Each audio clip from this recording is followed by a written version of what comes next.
हरे कृष्णा, बहुत बहुत धन्यवाद। तो ये जो प्रश्न है परीक्षित महाराज का, इसमें अभी नरकों का विचार नहीं है, क्योंकि सुखदेव गोस्वामी ने अभी तक नरक की बात ही नहीं कही।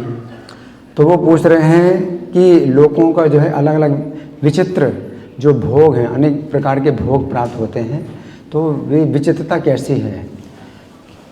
क्योंकि सुखदेव गोस्वामी ने अभी तक जितने भी लोग बताए हैं, ऊपर के लोग बतलाए, तो वो भी जो है मतलब ऊंचे गतियां हैं। और जो पृथ्वी के भी अलग अलग द्वीप हैं, तो उनमें भी जो है अच्छे कर्म से जो है कोई व्यक्ति जाता है, और वहाँ भी भोग हैं और ऐश्वर्य हैं, और 7 प्रकार के जो पाताल हैं, तो बिल स्वर्ग हैं, तो उनमें भी भोग हैं, अनेक प्रकार के भोग हैं, अनेक प्रकार के ऐश्वर्य हैं। उन्हीं का वर्णन किया सुखदेव गोस्वामी ने, और कहा कि ये जो है कर्म की गतियाँ हैं, यानी सकाम कर्म की जो है इस प्रकार की गतियाँ, विभिन्न प्रकार की गतियाँ हैं। तो सुखदेव गोस्वामी जो प्रश्न पूछ रहे हैं कि ये लोग इस प्रकार की विचित्रता कैसी है, इस प्रकार की विचित्रता कैसी है। तो इसमें जो है मतलब सुखदेव गोस्वामी आगे प्रश्न का उत्तर देते हैं।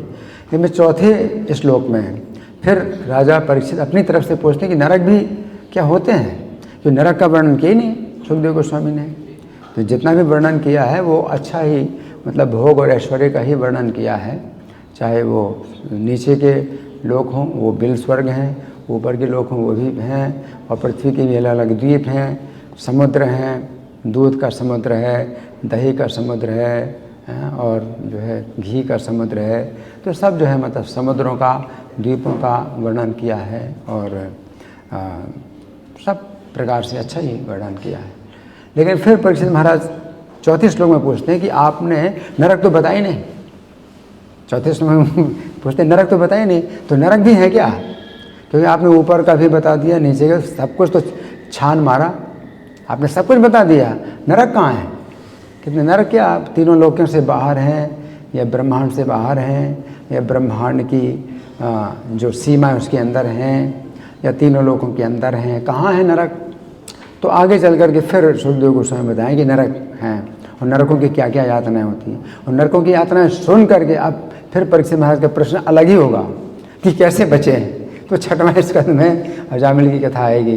तो अभी तो नरक का वर्णन नहीं आया है ना। तो परीक्षित महाराज सोचते हैं भगवान की सृष्टि है, विचित्रता है इसमें, कैसी विचित्रता है? तो कोई किम पुरुष वर्ष है और कोई हरि वर्ष है, तो वहाँ के लोग कैसे हैं, और दूसरे जो द्वीप हैं वहाँ के लोग कैसे हैं, वहाँ भी भगवान की पूजा होती है, इधर भगवान के स्वरूप की पूजा होती है, तो भगवान के स्वरूप की पूजा होती है, सब बताया उन्होंने। तो सब कुछ अच्छा बताया। तो कितनी सृष्टि की विचित्रता कैसी है। तो सकाम कर्मों के अनुसार जो है लोगों को अलग अलग प्रकार के भोग प्राप्त होते हैं। तो सुखदेव गोस्वामी इसका वर्णन करेंगे, है ना। तो अभी तक यही था कि अंतिम जो है नीचे आए, तो नीचे से नीचे सबसे नीचे पाताल से भी 30,000 नीचे, 30,000 योजन नीचे शेष जी हैं, और उनकी क्या महिमा है उसका वर्णन किया, है ना। और फिर कहा कि जो है इतने ही है, मैंने जितना सुना इतना ही है, सृष्टि इतनी है, ब्रह्मांड की रचना इतनी ही है। तो परीक्षित महाराज ने प्रश्न किया, लेकिन जब कोई भक्त जो है नरकों का वर्णन सुने और सोचे, तो फिर उसके दिल में फिर क्या होगा? परीक्षित महाराज के दिल में क्या लगा? अरे इतनी यातना। जैसे जनक महाराज थे तो उनके दिल में कैसा लगा, कैसे ये मुक्त होंगे? उसी प्रकार से परीक्षित महाराज ने जब सुना नरकों का वर्णन, उनके दिल में कैसा लगा, कैसे छूट सकते हैं? तब वो भगवान के नाम की महिमा बताते हैं। तो 6वां स्कंद आरंभ होता है। तो यहाँ जो है मतलब उनके महर्षि एतद् वैचित्र्यम, महर्षि कि हे महर्षि ये विचित्रता कैसी है? तो महर्षि शब्द से का प्रयोग करते हैं परीक्षित महाराज सुखदेव गोस्वामी के लिए। तो नहीं तो वैसे जो है उनको मुनिवर भी बोलते हैं या अनेक नामों से बोलते हैं, लेकिन महर्षि, तो महर्षि का मतलब जो ऋषि, उसको जो है सब कुछ ज्ञान होता है, उसके पास ज्ञान की दृष्टि होती है और उसके द्वारा वो बता सकता है। तो ये जो है मतलब एक यहाँ पर परीक्षित महाराज का यही प्रश्न है कि भोग और ऐश्वर्य अनेक प्रकार के, कितने प्रकार के हैं, विचित्रता कैसी हुई है ना।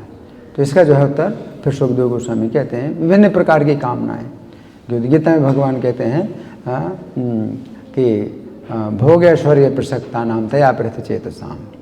तो भोग ऐश्वर्य में जो आसक्त होते हैं, है ना।